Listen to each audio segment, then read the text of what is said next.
Okay. Okay, so you guys, it's us, and I know there are more people watching this thing. So watching our session tonight, I'm so excited. Um, I'm so excited because we have Karen Buster with us tonight. And just to, I always give y'all background, give y'all background. I think there are like 5 artists that I met back in the early 90s, right? Yeah. And it was Larry Poncho Brown, and this is like Larry Poncho Brown just introduced me to everybody in life. It was so exciting. So it's Larry, Poncho, Poncho, Deborah, Karen. Yeah, she was in the top 5, right? Kenneth Gatewood. Yeah. And then he introduced me to Charles Bibbs, and then right after that, at the Jacob Javits Center, Paul Goodnight. So in the first couple of studio sessions that I had, Rocky, that I went to Poncho studio sessions, there was Karen, Buster, and DeBoer. I could see them every time that Poncho had a studio show. Karen and DeBoer were there, and I remember driving one time I drove all the way to Harrisburg. Yeah, PA. Had PA for a show because Kara was there at a show. And so I think I have a piece of hers, the Ankh, that the piece just speaks to me on so many levels. I said, that's one I would never get rid of, Michael. So, some people, some artists collectors have a tendency to kind of move their work, right? Transition their work, flip their work. And there are pieces of my collection that I said that I would never do that. And one of those pieces is Karen's work. So she definitely, coming from that era of the golden age of African-American art, we talk about it a lot. We're starting to hear more and more about it. It was a wonderful time where we just got to see all the creativity and giftedness of the artist. So Karen, welcome. Yay! Welcome. So we have I've got some texts from some of our regulars. So I guess they're going to catch it on Facebook. But I have these I have questions that I ask every artist, right? Right. Some of them, we talked about how some of them change. And some of them I don't ask based upon what your answer to some have been. I'm gonna kind of go outside of my normal rotation. So your medium is the X-Acto knife, right? Yeah, I worked with an X-Acto knife. I started out 42 years ago. I taught myself how to silk screen. And in doing so, I would cut my own positives. So when I was in college, I did all the shirts for all the Greek organizations. Of course, they're all 2-color, red and white, pink and green, blue and white, black and gold. So it's just a 2-color print. So it was pretty easy to run a 2-color print as a silk screen printer. So I designed each image by cutting into it. And what took me to another level was I was like, well, what about the people that weren't Greek? What do I have for them? And that's how my black and white images came into fruition. And so with the black and white images coming to fruition, my idea of bringing color into those pieces were by patterns. So that knife allowed me to just nick at it and just cut patterns and patterns and patterns. I was the kind of kid that even at 5, 6, 7 years old, when, and I'm dating myself right now, but when the photographs came from the store, I never looked at the photograph. That negative strip, I looked at the negative strips even then, because my eye was just so in tune to looking at that negative and positive spaces, trying to figure out who was who and what was what. So I think at such a young age of kind of like locking that into my brain, that's where it stayed, to the point that I stopped seeing color. I didn't look at things and see color anymore. I would look, I was like I was an X-ray machine. So I would look through the color into the pattern. So I might just like you, Rocky, I look at your shirt right now and I see all of the lines on the outside, but I can go deeper and see the thread going through it. You know, it's just a different kind of feel in terms of working with that knife.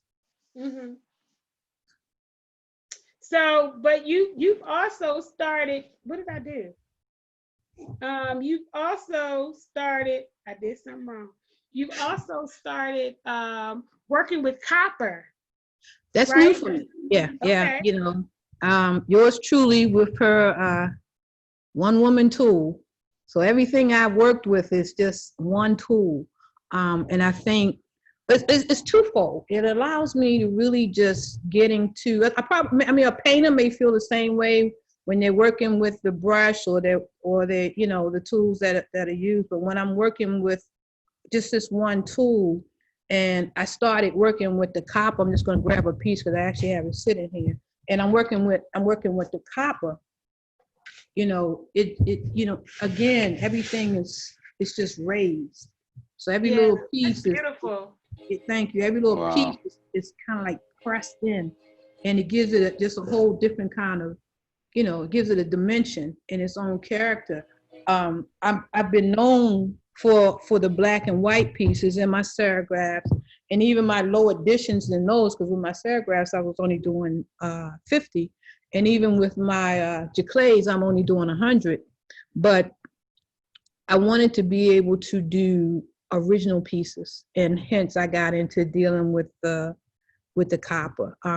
Introduced to me by my right hand man. You know, Pancho has a tendency to throw stuff at you and challenge you, and so and that's what he did. He threw a piece of copper, and the rest is history. So how long now? I remember you and I had a conversation when I saw you at one of the studio, and at Poncho Studio, you was telling me you were working on the copper, and you talked about how intricate and how long it takes you To do a to piece. do. Yes. So can you talk about that? What is that? How Well, long? Depending with on the, what piece. depending on the size of the piece, the largest pieces I've done right now is 24 by 36. That's the largest piece that I've done. But the piece that I just showed you took maybe about probably like a couple of weeks. It's just a matter, because your hand, it's a different kind of feeling. Like with the knife, it's just like, shh, no problem. But with the copper, you know, I'm just pushing, I'm pushing. So I have to make myself stop. You know, I've never had any problem with copper tunnel or any of that, knock on wood. But so I'm very conscious of using my hands and how long I use them in this next process, because the process is different from what I was used to doing. Right. So it could take, you know, like I say, the piece that's 24 by 36 took me about a month and a half to do. Okay, a month and a half. So I noticed that you have butterflies behind you. Yeah, that's one of my steel sculptures. I wanted to get into some three-dimensional kind of thing, and so That is gorgeous. that's a sculpture. And even with this, you know, in all my work, you're always gonna see the patterns, all the geometrical shapes and everything I do.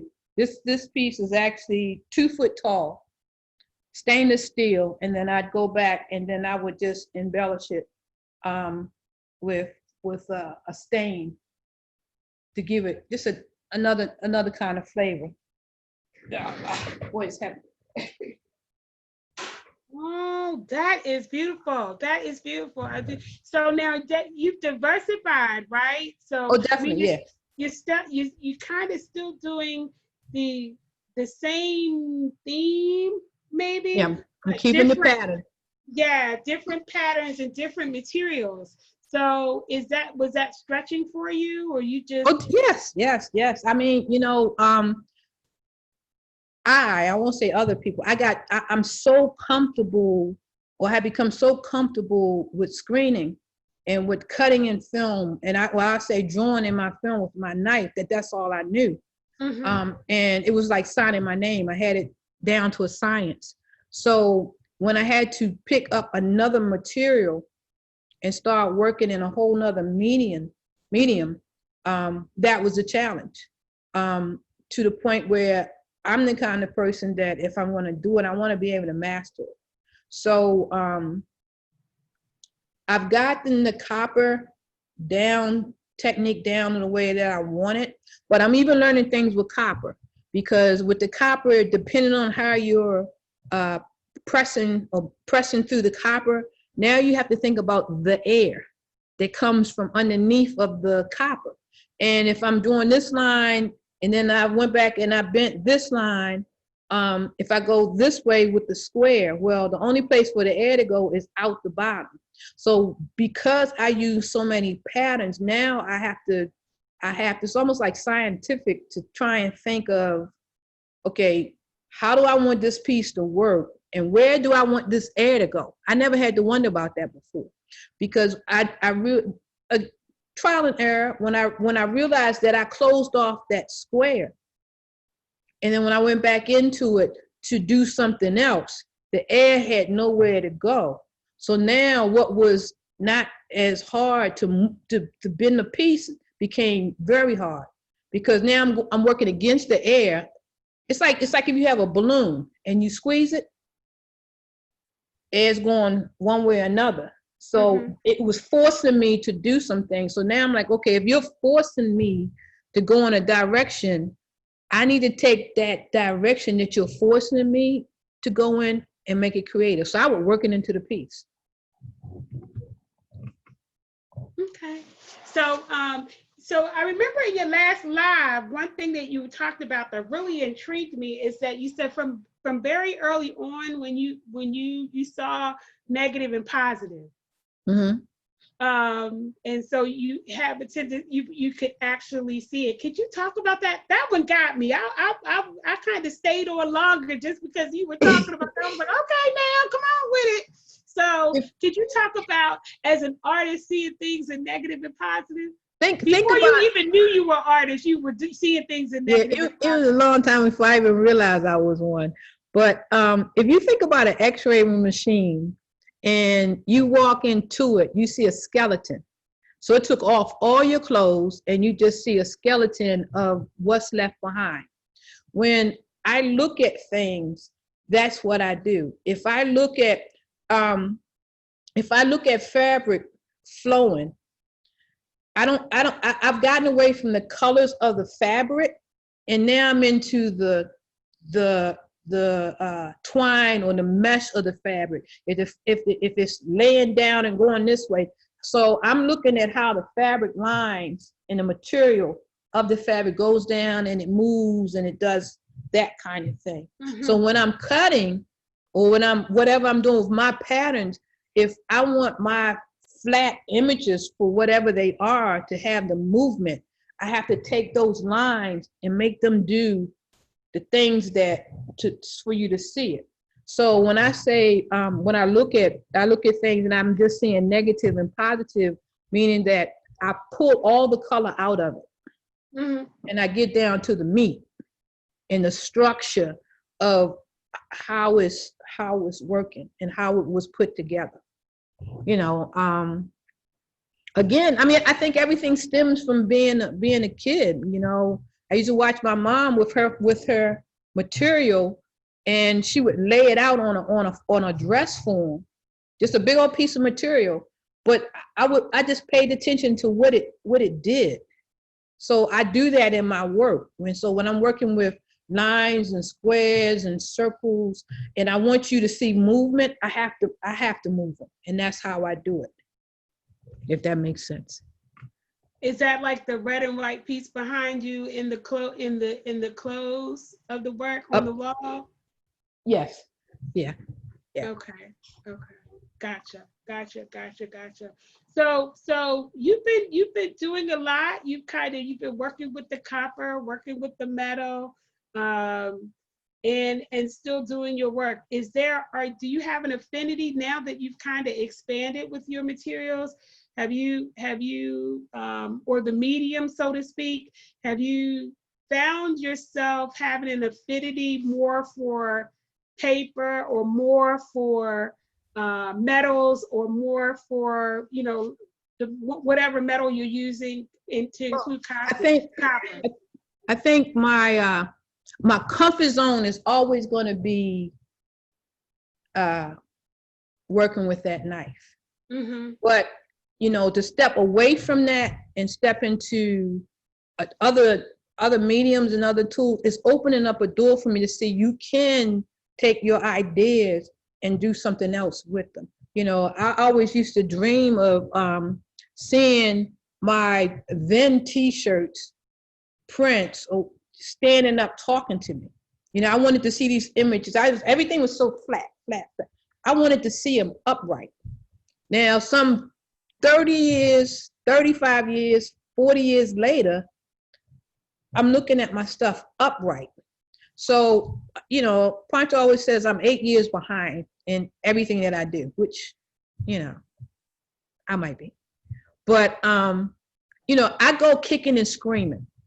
And I'm not kicking and screaming as much as I was in the past, because I'm seeing how the different doors are opening for me to work with my pieces. And the other thing that allows me to do that is stepping from the print world into the original world, knowing that every time I do something, now it's the only one of that one that way. That part I'm really, really enjoying stepping into that world. I mean, it's a few other things I want to learn to do. I remember I stayed with Maurice Evans a while back, and he was like, you need to start working in engraving and cutting and blocking. Mm-hmm. And I'm like, wow. And I was like, I don't know. But then when I got to thinking about it, well, that's kind of like what I do. It's just really just a matter of working my hand to pick up another tool and do what I do. So as opposed to being so cut off about working just with that knife, now I'm open to jumping into some other avenues. Okay. So actually, we've gotten into two of the questions already. So how did, I asked you about, I would normally start out by asking about your journey. How did your journey as an artist begin? I start out asking every artist that, and I kind of in a backhanded way went into the question, and you've already kind of answered it. There were certain things that when I was participating in your last live, and there were certain things that you said that just really piqued my interest. And I said, I'm going to ask her about those things when we get on the Shenanigans. So I'm glad that you were able to share then. What do you think drives you as an artist? Everyday life. Everyday life. I think considering where we are right now and what's going on, I'm 61 years old. I had a heart attack when I was 38 years old. So it kind of became an awakening in terms of what's precious. So, different things can drive me. I've done like 3 pieces that I've done with cancer pieces surrounding my mom having cancer. You just kind of pick and you choose, and I hadn't done t-shirts in the last 35 years, and here we are with the Black Lives Matter movement, and I'm like, well, I want to create a shirt, so I created two shirts surrounding the movement itself with my work, my way. I think that as long as my hands work and my eyes stay open and I can keep things moving, that I will every day see something that can kind of inspire me to to create. When we went to Artists to Africa some years ago, and it was like it was it was awesome. It was awesome to be able to just sit back and just see how artists that were in Africa, that were everyday people, could create with a stick, you know, in some sand or some dirt or on a rock or a piece of wood. And here we think that we have to have all this stuff to reproduce something. And it was just so simple.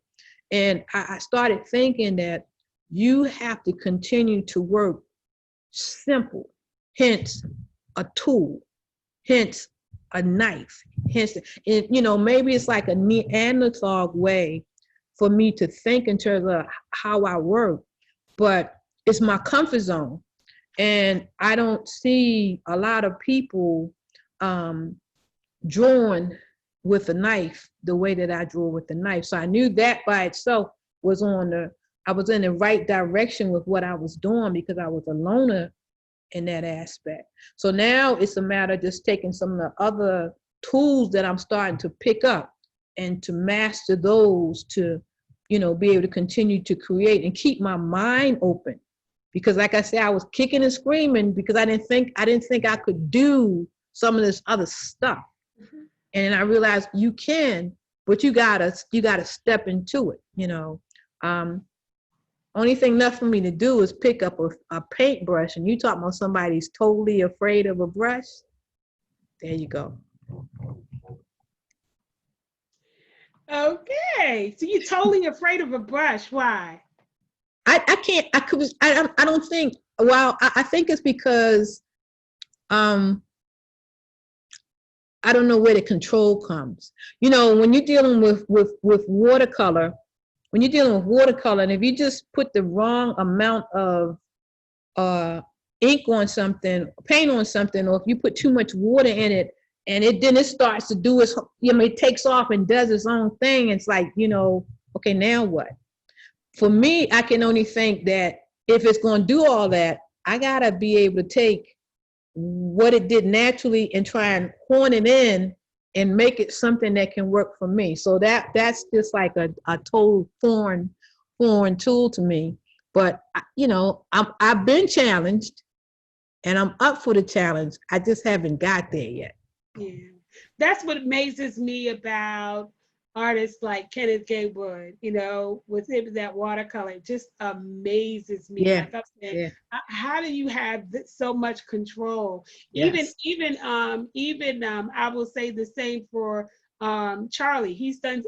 Charlie Palmer's done some watercolor yeah. works, and I've seen him and said, how do you have so much control? And the same thing with you know, being mesmerized by Michael's work. When I first saw him with that work in pencil, I was like, I know. Yeah, I can't even tell that yeah, it's a drawing. yeah. I remember to tell everybody, mesmerized at October Gallery, because I couldn't even tell that it was actually a drawing. I thought it was a photograph.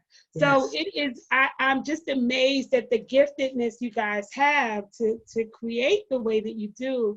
And I believe that you can conquer anything you set your mind to, Karen. So if I roll around and see one day you're posting something of a painting you did, I will not at all be surprised. Cool, I'm gonna cool. open it up to Rocky and Michael, and I have some folks online here on Facebook, and that's why I'm keep looking away, Yeah, because yeah. I'm so I have some folks online at Facebook. So if anyone has questions on Facebook, please type out what your question is so we can ask Karen, and then I'll open it up to Rocky and Michael. Do you guys have any questions? Do you want us to ask questions first? Rocky, you want to go Sure, first? sure, I sure. can. Yeah, Whoever wants to go Go ahead. first. Go ahead, Rocky. yeah. Hey, and thank you for everything so far. I guess my question is, I see Barack Obama behind you, and you Mm-hmm. spoke about, I don't know how long that one took you, but you spoke about like working on something for 6 weeks. And I'm just wondering, when you're working on a person like Obama and you're spending a number of weeks or days doing it, what what are you thinking about? I understand like mind travels and everything, but when you were working on that behind you, like what was your main sort of like, where were you at mentally then? Let me grab it so you can get it a little closer.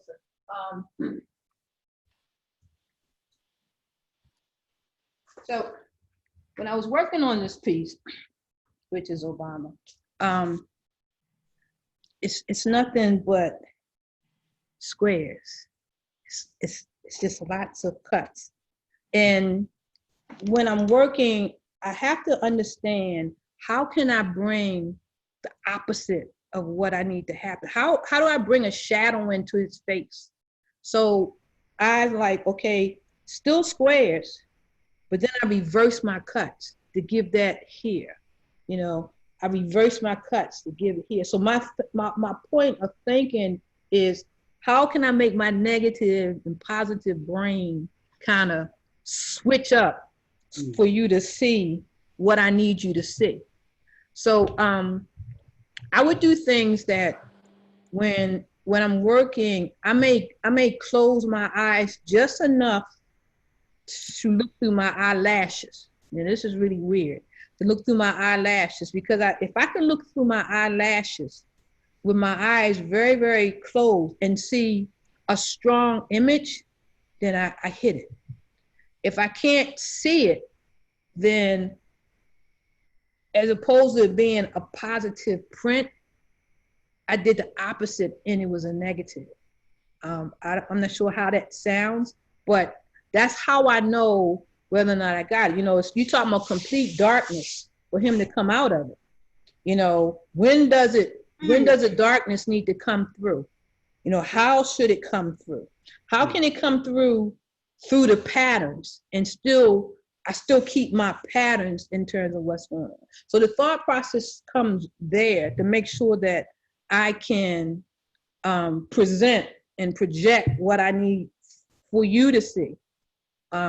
Even if I see it as a negative, because it's something different when when it comes to faces. Because when you get into faces, I have to be able to pull the lights in the darks for me. So to be able to pull the lights in the darks, meaning I'm looking at your face right now, Rocky, and one half of your face is really, really light. Then underneath your eye over here, you got a little light. Then right here in your eye, over your eye, you have some light. Here over top of you, on your head on this side is darkness. Mm-hmm. So, you know, in your neck, you have light down here on this side. It fades out over here, picks up here. So I'm real abrupt. So I'm not giving you fade. I'm just giving you, you know, just straight, direct parts. So that's kind of like what happened. You know, I'm looking at Mike. I see him, same thing. I'm seeing the highlights on this side. I see the little light here on his eye. I see just a little light on the other eye to let me know it. I see the highlight on his nose of the light coming from over here to the left. So I know where the light is coming from. I see it on that first finger, that second knuckle, that third finger just a little bit. I see it going down the side of his arm enough to pick it up. I can get into his shirt. I see his shirt. With his shirt, I see the highlights coming up. But then we get back into the shirt. I see how the wrinkles fall and go that way. So his shirt comes down. That's the kind of weird eye that I have when I'm looking at something, and how deep I just go into what I'm trying to pull out in my work with my work.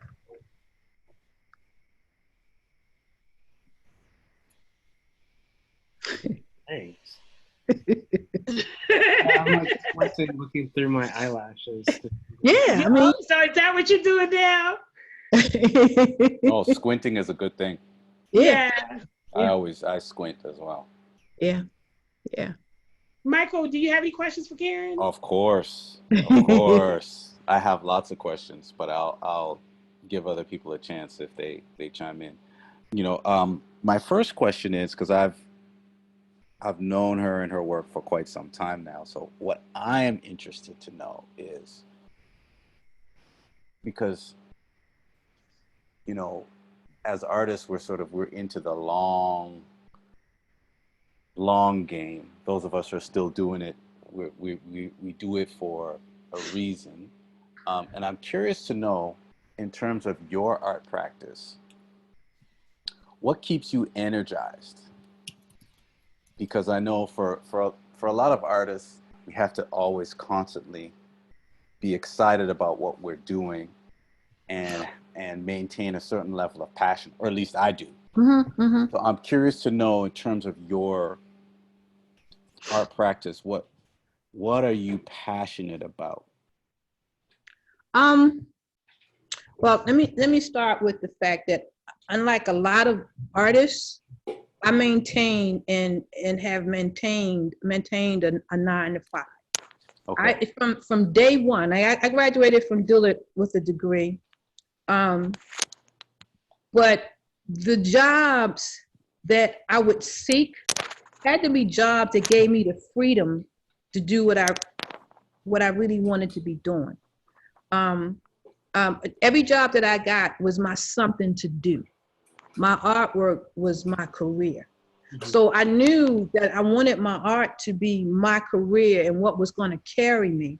But on the flip side, just as the backup plan and to have that concrete, okay, that pays the mortgage, that pays the car note, and that can get me some additional supplies or whatever to free my mind to be able to create. So just the freedom of being able to work really made a big difference in terms of the art side of things. It gave me the relief. It gave me the joy. It gave me the pain. You know, as an adult, I found out that I was dyslexic, and it was like, this is crazy, because I've never been told that any time ever in life. No test, no this, that, and other. Wow. But with doing the research on it and finding out that it's not unusual for an artist to be dyslexic, because of the fact that you take everything and put into your creating. Everything else doesn't matter. Everything else over there is just chatter. And I'm wondering why, as I was growing up, how come this was my comfort zone, and I got it, and then to be totally to be informed as to what it was. I didn't look at it as I looked at it as a blessing versus a curse, because by not knowing, I just threw myself into what was comfortable for me to kind of like release, and I do that now. Like I say, I work with in human. I've been working in human services over 30 years, because human services to me gives you the freedom or do the other things that you need to do. Because one thing, I needed to be able to be in the field. I need to be able to go, run, just do whatever it had to do, be out, so I can come back and concentrate on my work. I couldn't sit behind a desk. I couldn't sit at a computer all day. I couldn't do any of that and really be focused. But I love working with people. I love helping people. And that was the compassionate side of the art. I started dealing with art therapy, working with mental health, child abuse, women that had been abused, and with the art, breast cancer survivors. And with doing that, I would do these classes, and with the classes, I would have a classes that the smallest classes was 6. The most amount of people I've ever done was 60. And I would tell them, I would get them going. We would be a 2-hour class. For the first 15 minutes, I let them run their mouth and this, that, and other. I explain what we're doing. I give them what you're gonna decide. And I had this mask series, behind the mask, because as an artist and dealing with some of my own challenges, I realized I had to come from behind my mask and do what I had to do. And I had peace of mind being behind the mask and nobody really seeing what I was doing. And that feeling of comfort was like crazy. So when I was dealing with all the clients, I did the same thing. after the first 15 minutes, you could not talk. You could not deal with the phone. You could not. I had some nice music on, and I would sit there and I would watch folk, young, old, women, men, children, teens, forget about the phones and forget about chatting with each other. And then they got into this mass and they got into what they were doing. And it was like two sides. One side was where you were, and the other side is where you are. And so the therapy for me was just kind of like watching how they got it. They got it. So now things are transitioning its own way to make me understand I can still give some of myself in doing that. So the art, that's what it's done for me. And that's kind of like, you know, I want to be totally self-sufficient of a job, but I like what I do with my job with the human services side. You'll never be paid your value of working in human services. So you got to be able to get something else out of it except besides money. And I do. So I think it just, your blessings come from one side to the other, with what happens, dealing with seeing somebody who's like this all the time, just smile because of what they just finished creating. It makes me smile, makes me happy, and it makes me understand that I've been able to touch something inside of them to bring it out. And so I see that as a success. So I just know that it's those joys on this side that allows me to go to my joy on this side and just work. Mm-hmm. Wow. Thank you. Thank you for that answer. It's very complete. I get the sense that your art practice goes far beyond the studio in what's particularly inside of the studio, but a lot of that stuff comes from outside into the studio and vice versa. Mm-hmm. Yeah. Okay. Yeah. That's very helpful, because I think not everyone is that way, although we do have to get influence from our environment.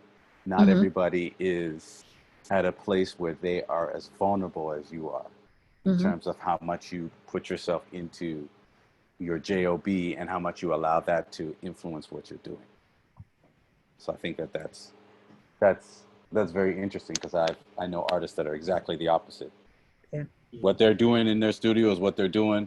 It could be chaos outside. It does not affect the work that they do, what they have planned. They got a plan. I got to execute this work, and that's that. Right. So I'm really excited to hear that about your work, and it explains for me the energy that I feel when I see a lot of your work. Cool. Even though you're working with a lot of forms that are very familiar to us, like geographic shapes. Right. It does have a certain energy to it, and I'm picking up a correlation between that energy that you're getting that goes into the work. So thanks for that complete answer. I have another question. Go ahead. Because when I first met you, it was mostly two-dimensional print, two-dimensional flat surface print work that you were doing. Correct. How has that translated, and how have you been able to translate that work into the work now that you're doing three-dimensional pieces? So I'm asking because your 2D work is very distinctive. Like you can pick it out from anywhere. It's like, I know that's you. And I'm wondering how you made that transition from flat 2D surface to three-dimensional. I have to now think about, as an artist, how is that work going to look on a three-dimensional plane, take into consideration not just flat 2D negative space, but 3D negative space? I don't know. Okay. I don't know. What I do know is I know my power comes in my shapes. I'm known for those. When you, like you say, when you see my work, you know my work because you know those Yeah. it's a different patterns. And so I knew what did need to happen was no matter what I touched, I needed to keep that and take it along with me. I did know that I wanted to come from flat to, upright and upright. And so, in Baltimore, we have is the sculpture that's in front of the train station is probably, I don't know, 500 feet tall. I don't know. And I would just stand there and I would just look at it. And I'm like, this is deep. But as I was looking at it, I saw my work. And I'm like, my people can get up off the paper and they can be like that.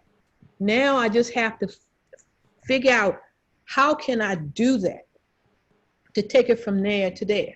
Like I say, I'm working with the copper, but I'm thinking about glass, and so we're thinking about glass. It's like, how can you, it's something about blown glass that I really, really love. Just their whole technique of seeing how it just comes from from nothing to something, I like that. And I know, no, I'm not blowing glass yet, but it's that it sits back here in my head to say, okay, how can I go to another medium and bring myself into it? So I think the sky's the limit. As long as I don't close my mind on learning what I need to learn to perfect the craft. Mm-hmm. And do you think that, because I think what's very distinctive about your work and sets it apart from other people's work is the strength of those shapes. Like, I feel like, how can I say it? I feel like you have your own language in the way that you put together those shapes. So my question is, do you feel like understanding the core and being so literate with the way that you put together shapes is the foundation for what you did in the three-dimensional space? Is that okay? Because I see that even though it's a different, so my question is, even though it's different, right? It's a different medium. I still see the core of it is the strength of those shapes and the way you're able to put them together in a literal, like you have a, what's the word? You have shape literacy. That's what it's called. I like that. You know how to put together these different shapes to make it speak your language. So do you feel like? And I like that too, in terms of, as a kid, and I keep going back to that because I know I was formed then, and this all came from how my brain was formed in terms of what I saw. I never had a diary. I never wanted a diary because I never wanted anybody to read what I thought.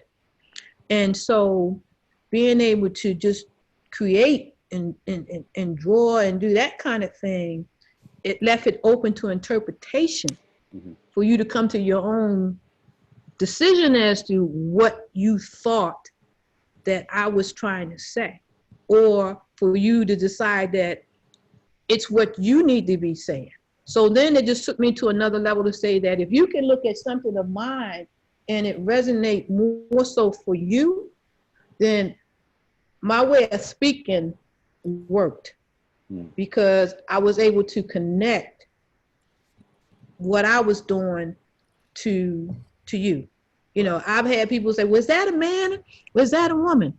And I'm like, well, who you want it to be? You know what I'm saying? I'm not locking myself into any particular thing. I don't lock myself to anything now. So it's just like, this is how this has to work.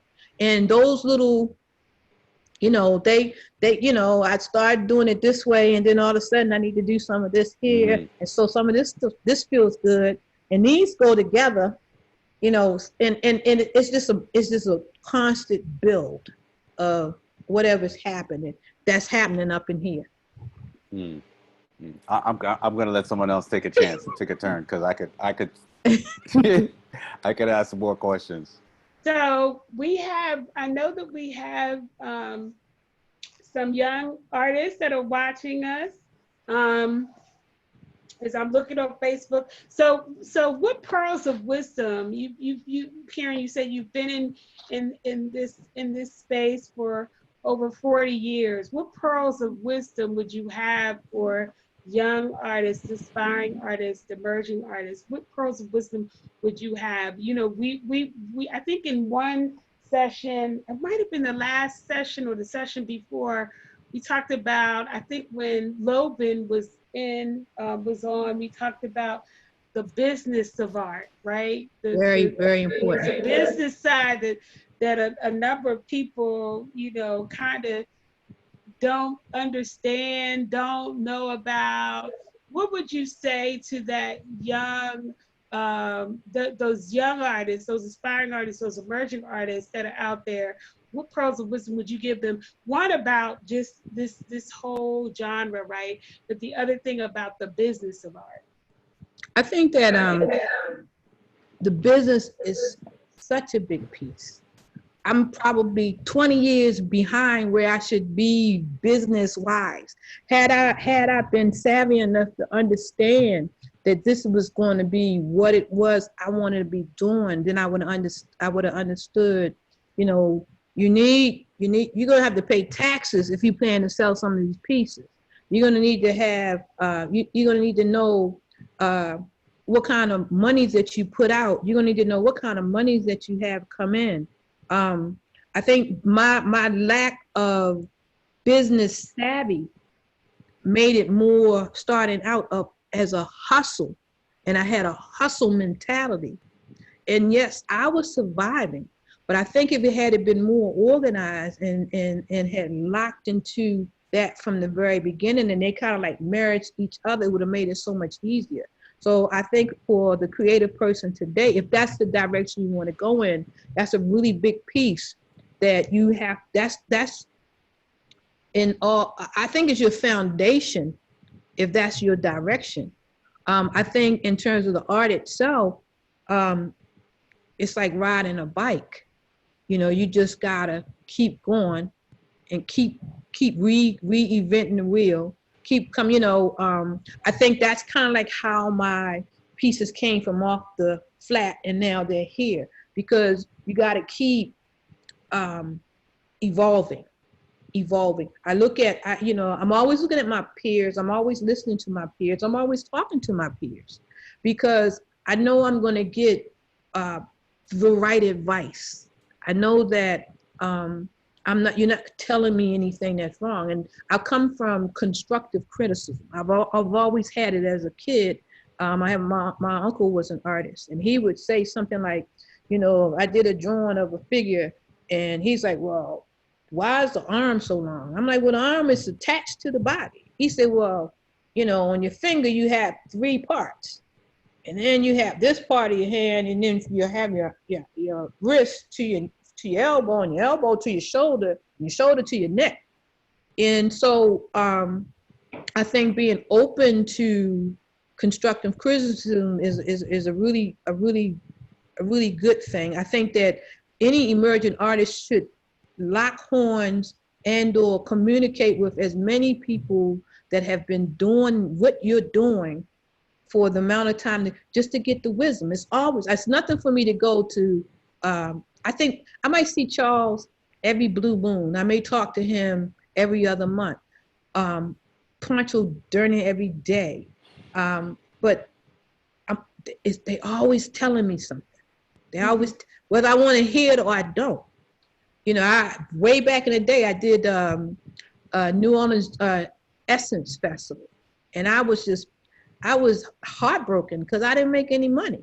First and foremost, I did what I was supposed to do and didn't bring any prints, where everybody else had prints and they were making money left and right.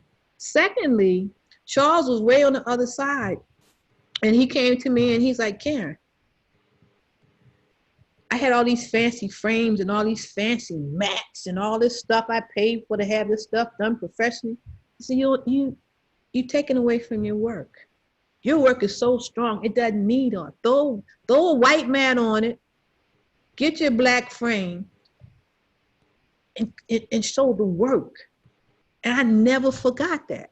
Some woman came from all the way across the other side, and she was coming over to me, and I just knew I had my first sale.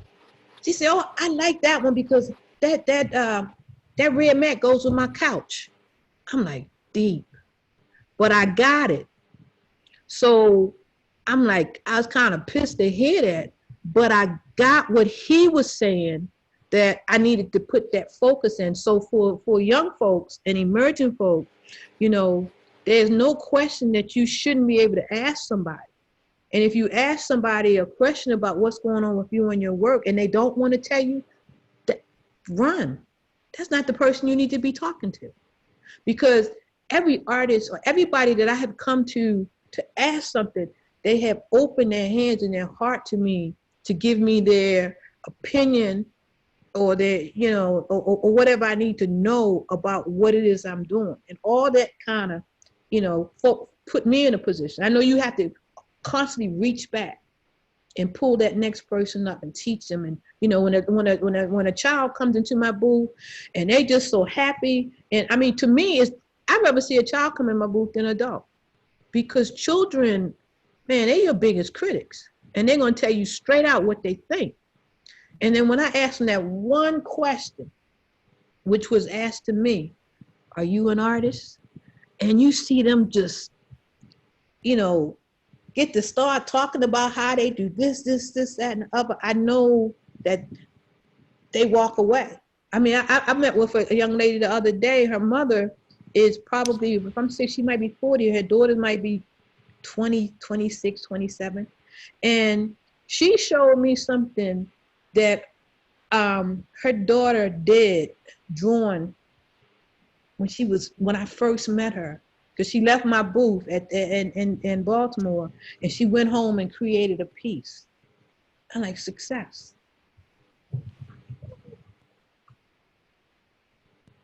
So I asked you about pearls of wisdom for the emerging young aspiring artists. What about collecting? And as one of the things that we bring up sometimes is that artists are not just artists, but they're also collectors. Because they're always acquiring work of their fellow artists. Would you agree with that? Would you agree with that statement? I do. I have I might have, you know, about 100 or more pieces from other artists, and on my second level, my studio's on my lower level, and on my second and third level, and it's a wonderful feeling to look around and see just the artwork of other artists, and it become a part of my collection. And the word collection is so powerful. It's so powerful for us to have that. And it's like a drug, because once you start, you can't stop. Just bringing it in. I've had people say, "I don't have any more room on my wall." Fine. Really, Karen? You gonna put me out there like that? Really? But it doesn't stop you. It doesn't stop you, because it does look like I have a little bit of space, but go ahead. It doesn't stop you. It's that you feeling that itch of that piece is doing something for me, that I have to have it. And then to be able to have those pieces and be able to pass them down to your children or your family member or somebody else's significance, for them to understand what this piece means to have, and what it means to have, if you become a collector. You know, I spoke to a middle school, and I had a bunch of mini prints, whole bunch of little mini prints. And I said, how many of you all would be interested in being able to become a collector? And I might have had maybe 10 people. I said, just line up against the wall. So they lined up against the wall. And as they came to me, I took the mini prints and I started signing them. And I looked up, and those 10 turned to 30 people on that wall. And he was like, "I want you to, can you sign to my mother Can you sign? Because they understood now this is important. And it was special. And art is special in whatever facet that we need to, it needs, however it feeds our soul, it's special. And I think that's the side of collecting. You know, they're all price points. They're all, it takes you, you know your collection, you know, it just speaks volumes. It really is. And when somebody wants to get something from me and take it home or take it to their temple, it's such a powerful thing, because I think that's what your home is, and that you want that just around you to empower you and as to what it has to do. So that's just it's probably the greatest compliment that you can give me, to want to take it from here and put it in there or pass it on to your blood. Okay. So for those that are for those that are out there in Facebook land, any questions? Hey, Bat, any questions?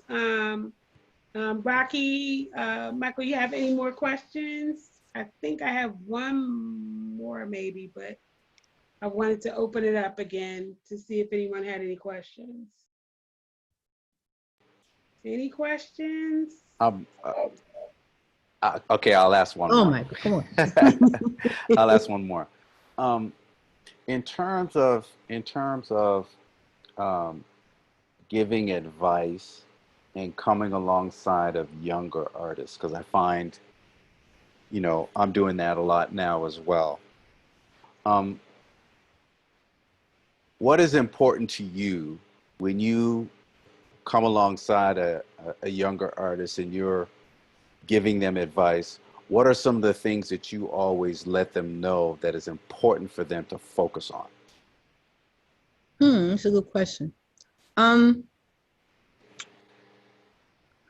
think the thing that they need to focus on when you're working is your outcome. What is it that you're doing? What are you creating? What are you trying to say? And who are you trying to say it to? For me, I talk to me a lot, but in talking to me a lot, I saw how it just transferred to talking to other people because they understood the language. So I just think that if you're going to take the time to create, then it needs to be meaningful to you when you're ready to show it, one. But if while you're doing it, that you're not just wasting your time. You know, you always hear people say, all I do is doodle. I'll doodle. Well, I doodle too. And look at me now. So that's not a bad thing. Or you'll have somebody say, I can't do nothing, I can't even draw a stick figure. Well, that's who they are. That's where they started. It's just as they grew, I started putting clothes on them. You know what I'm saying? So, you know, there has to be a direction that you're going, or there's a reason why you're doing what you're doing, and you're just not just doing it just to be doing it, if that made any sense. Mm-hmm. No, that makes sense. Yep. Thank you.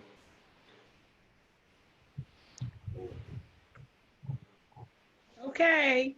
Well, okay, wait, can I ask them? So, how did I know, Rocky? Go ahead. But so then what is, for the one you're working on now, the piece that you're working on now, the copper one you just showed us, what is that guiding meaning for you?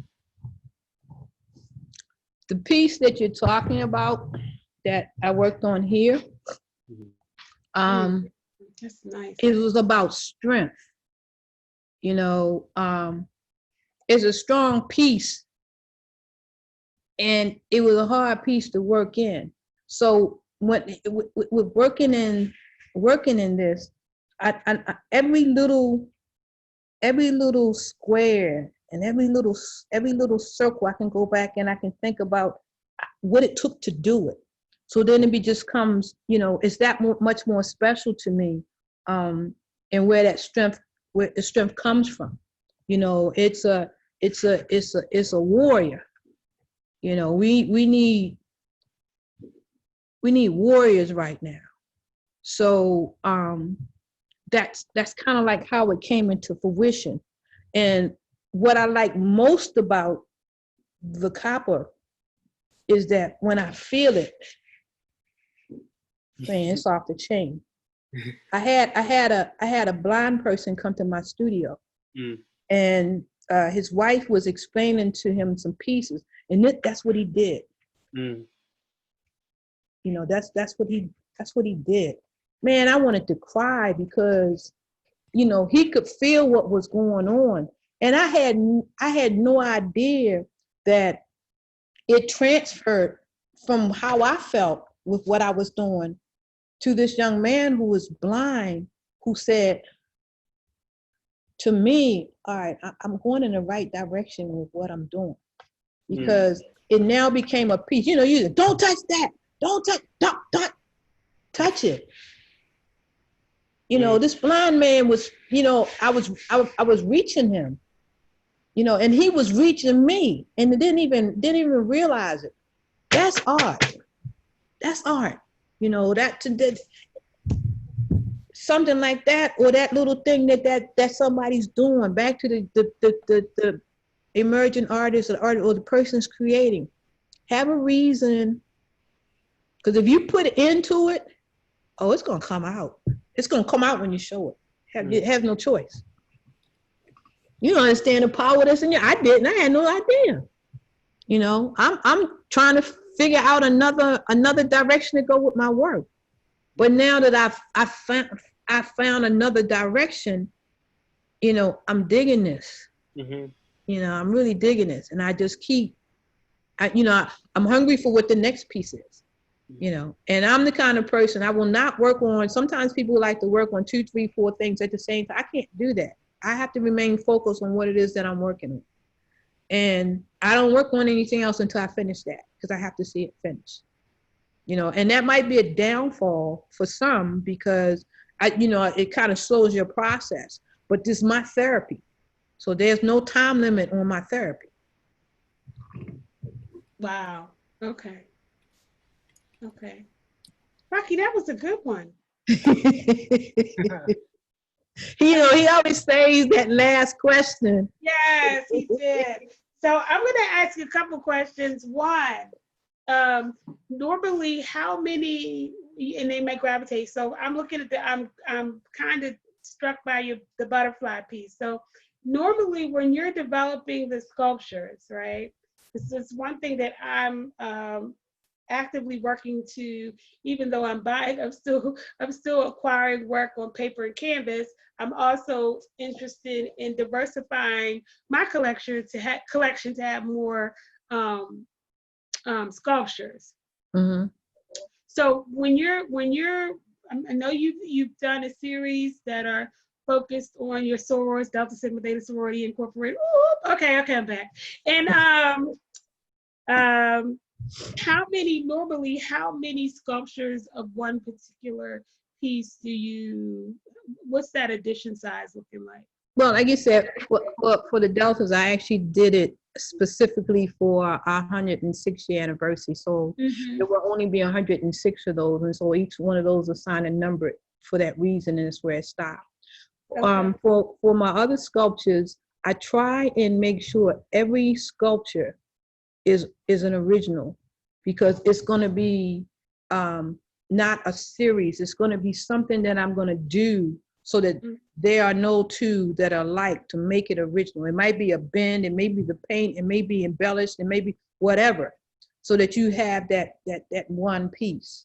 And like I say, I'm transitioning to do more of individual things versus just a total collective body of work on one particular edition of work on one particular thing. So, I mean, if I walked around the studio, I probably would make you dizzy, but I mean, it's some pieces that I've done I gotta grab this one piece.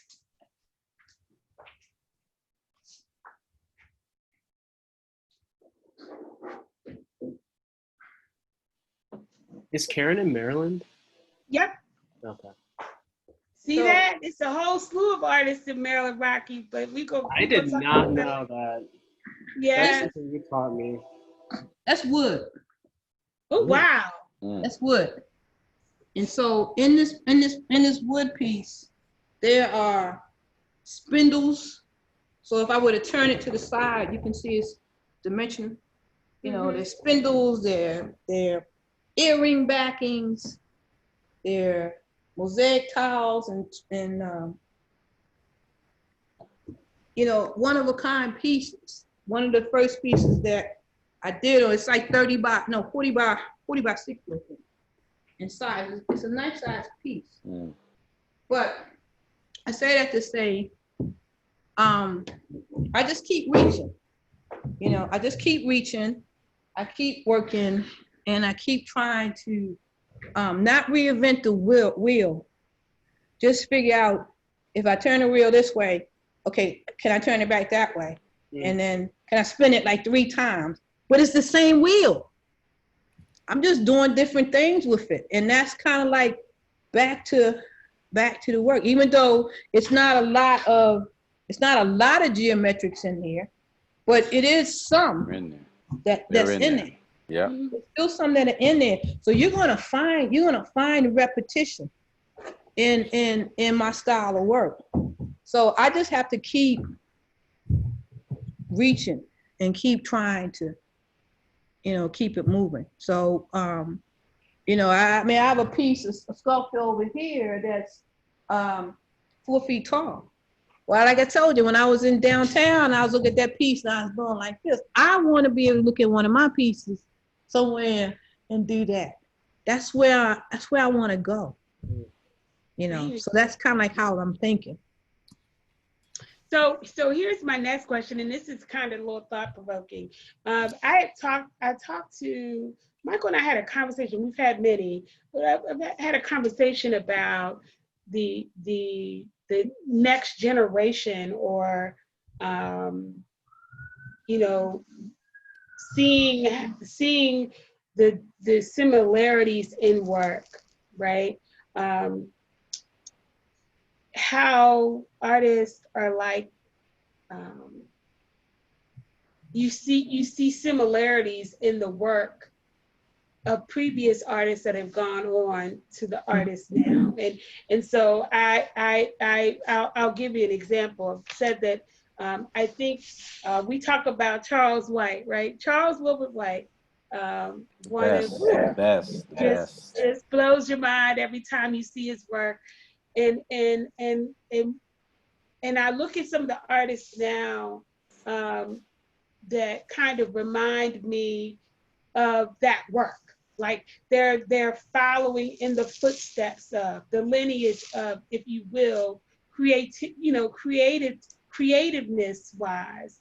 They're following in that. And so like when I even said that I wanted to write a paper about it, how I see similarities between Charles White and Michael C. Gibson. I see similarities in Charles White, and even to some extent Paul Goodnight, but I also see some similarities in John Biggers and Paul Goodnight, Romare Bearden and James Denmark, you know, and similarities. And so I was gonna say this now. One of my favorite artists, I think my favorite female artist, the most prolific female artist to me, is Elizabeth Catlett. And I look at Elizabeth Catlett and Margaret Burroughs and their linoleum cuts, or their woodblock work. And I think about you and the work that you do with the X-Acto. Would you, and I mean, see, even now, if I look at, I just got a Margaret Burroughs work a few months ago. It was a linoleum cut on Sojourner Truth. Even now, have you ever thought about the lineage of work, right? The lineage of style and themes and mediums. when it comes to artists that are no longer with us, and see yourself kind of sort of in that you know, evolution or next generation, if you will, of that kind of work? Does that seem like it's something that if you were to look at an Elizabeth Catlett work, and I'm talking specifically about the linoleum cuts and the Right. woodblocks, the works that she's done, and the Margaret Burroughs and the Samela Lewis, can you see yourself in that lineage, so to speak? And I'm not talking about blood, I'm talking about creativity and giftedness. Do you see yourself in the evolution of I do. I see myself in the evolution based on looking at the work, at their work, and know that how it was done. You know what I'm saying? How each piece. So from that aspect, yes. You know, and I think each one was a master of what they were doing. I don't consider myself a master of what I'm doing, but I'm good at what I do with those tools. And I think that if I just keep going and keep trying to reach and keep trying to open myself up to see the different, because I told you, like he told you, like Maurice told me, I got something else for you to pick up, you know, to start working with. I think that, you know, as growing up, we all good times, you know, Ernie Barnes, seeing elongated people, and you know, I did that too. You know, I was like, oh yeah, I like that. So my people became lackadaisical and very elongated. That's how they got them moving. You know, the one thing that I try and do, because the kids today are so it's more social media that they're on. Every time I see someone post a picture in terms of a young adult or a teenager or a child of their work, my only comment is always excellent. Because when they go back and they see that, they realize that whatever they were trying to create, whatever they're doing, they're going in the right direction with it. And I don't know them, it doesn't matter, but it's just that one word to let them know you're on the right path, you know. And I think that's what has to happen, reaching back to the children and to the young adults and to the emerging, to let them know, excellent, you know, because then they're open to wanting to hear more of what you need to say about my work, whatever that work is. You know, some of it blows me away. I mean, I'll look at somebody on a tablet and do some stuff and shake my head. Like, I barely can cut a tablet on. But this is where they are.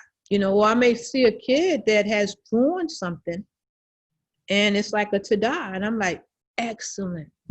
Or they painted something, excellent.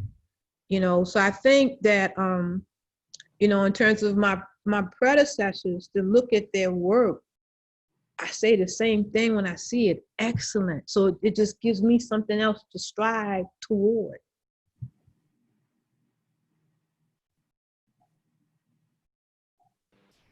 Okay. Any final comments you have, Karen? Any more questions? I'm gonna give Rocky and Michael one last opportunity. If not, are there any questions? Any follow-up comments, closing comments you would have for us? I want to thank you for allowing me to be on this segment. And you know, I've been watching for a while, and the fact that you asked me to do it, it just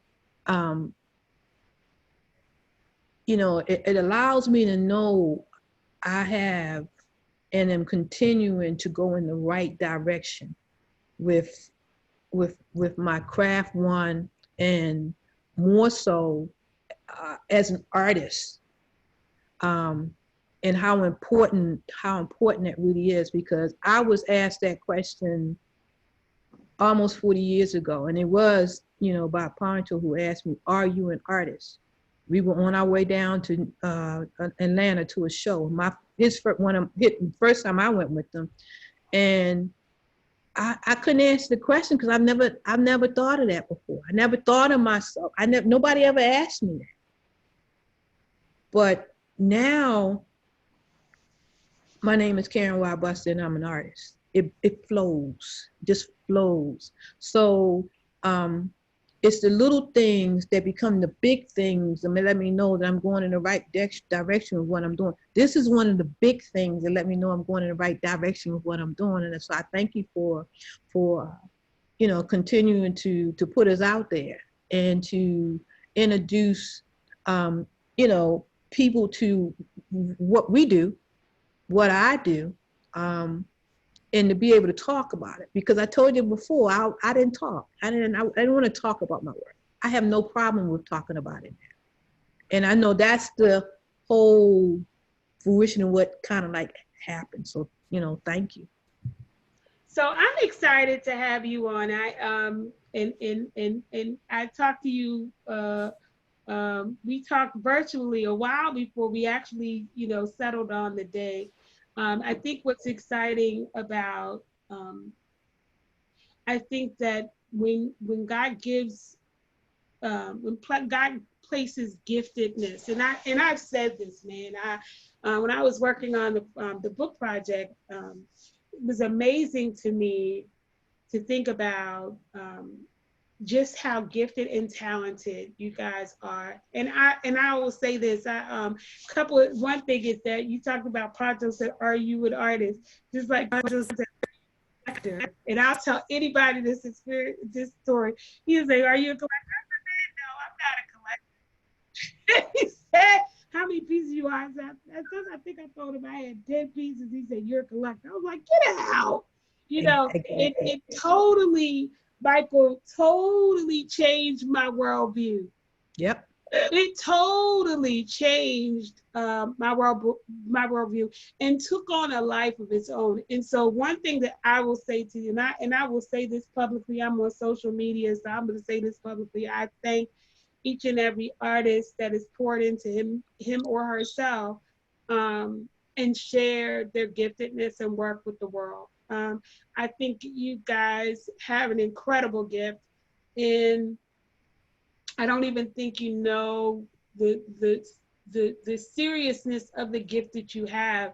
And I say that in this, that and I'm not trying to get preachy or anything like that. I'm just saying that so if you think about it, sometimes your work is the difference between a good day and a bad day. Yeah, I get it. The day your work is the difference between being sad and glad. Your work. I have worked all through this house. You guys know that. Y'all been here. I work throughout this house, and I can come and sit in front of a piece, and it just totally, whatever stress I have, whatever frustration I have, whatever irritation I have, whatever's going on, can just lift that. There are some pieces that really just speak to me. And most of the pieces I have in here just speak to me in a certain kind of way. So I thank you guys, and I think it's important to share your journey with the world. This one thing about Zoom, and this came out of the coronavirus and me not, being able to get out there the way my schedule was. And so to share with my friends and their friends and other artists and other collectors, it's like I said, Black Lives Matter, artist lives matter. How about that? Artists matter, okay? Because you resonate, you share of yourself to others, and that sometimes can be life and death. Yeah. It can be the difference of life and death. And I don't mean to be serious, but I do mean it's real. It's really real. And now in what you're doing when it comes to this current civil rights movement that we're in, and we are in a civil rights movement that we're in, it's incredible to see the work that you guys are creating and how you're supporting in your own way the movement that we are now in. So I say all of that to thank you, Karen. As always, thank you, Rocky Thank and you, Michael, sis. and the people that were on Facebook that were in. I think Deborah stepped in. One of the aspiring artists, Clara, stepped in. Shadow, which refers herself as Shadow. Henry Lee Battle. There were a number of people that stepped in just to hear. And we thank you guys for your participation. So I hope, Karen, I will be reaching out to you because I want to know about the butterfly sculpture. And yeah, so we'll be reaching out. We'll be reaching out Sounds good. real soon. Hey, you guys, listen. Have a wonderful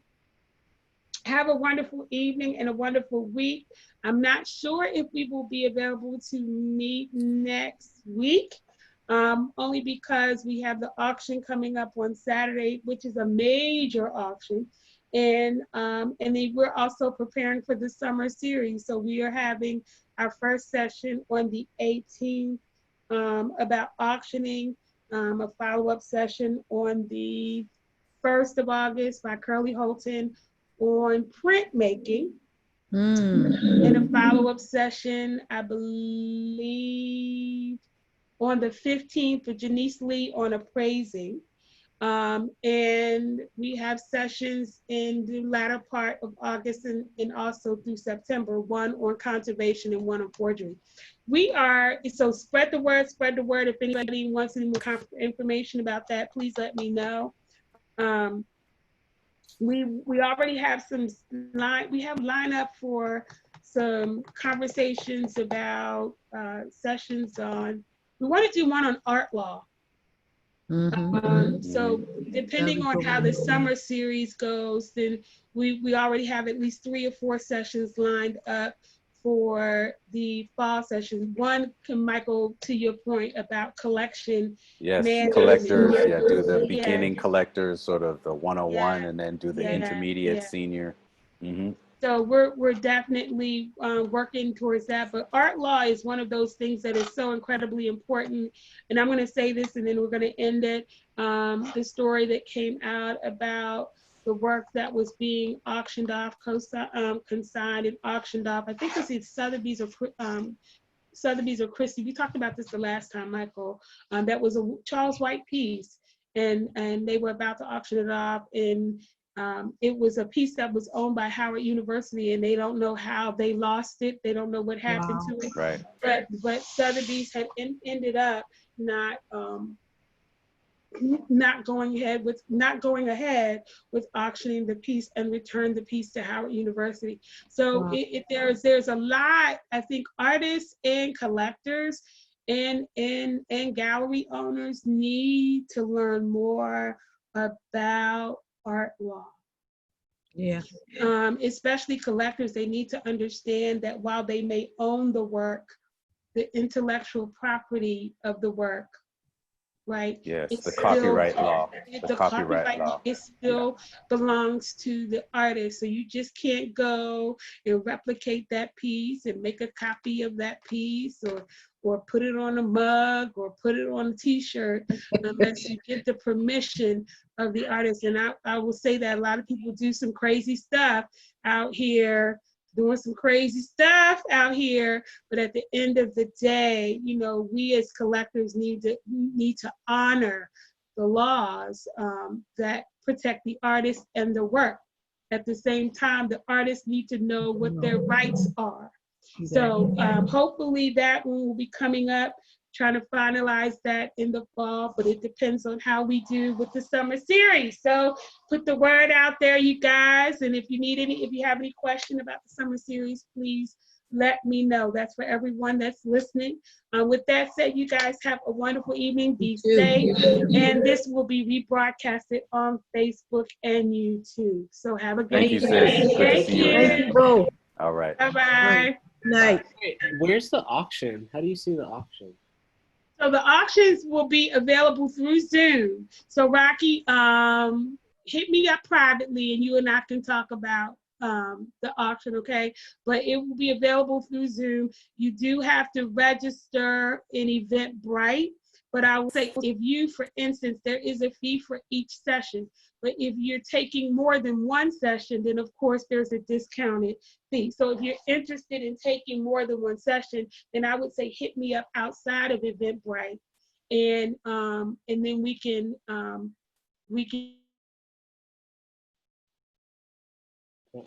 I think we are. we can share. But I will tell you this appraising, and I've learned a lot about appraising. But I mean not appraising, auctioning. I will be talking to you about auctioning. I've learned a lot about auctioning in the last 10 years. A lot of, see you, Michael, a lot of the pieces that I've been blessed to acquire, especially by African American masters, have been via auction. Wow. Okay, so when you talk about the number of pieces I have, and I'm not going to say that on Facebook, but the number of pieces I have, I've acquired a lot of them by auction. But there's also a price.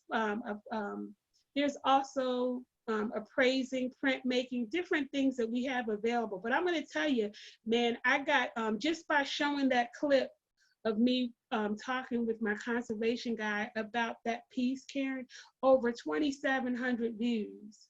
Wow. We really need to know how to care for our artwork. And even when we're buying, we need to look out for certain things. You know, putting your work in a garage. You know, putting works on paper in a garage. There are different things that you know, when it's damp in the garage, that's a mistake. If you put it in the basement and it's damp in the basement, that's a mistake. But there are things that we need to learn and kind of educate one another about preserving artwork. It is a legacy. From the standpoint of legacy building, from the standpoint of wealth building, we need to protect. It is an asset. It is a blue chip. We need to protect it and guard against it, just like you would guard against something, jewels in your house, furs in your house. You know, you need to also protect your artwork. So that's my little, my mind. That's that, and preach my little mini sermon about protecting your asset. And you guys again have a wonderful. Thank you again. See you, Rocky. All right, take care. All right, bye-bye. Bye-bye.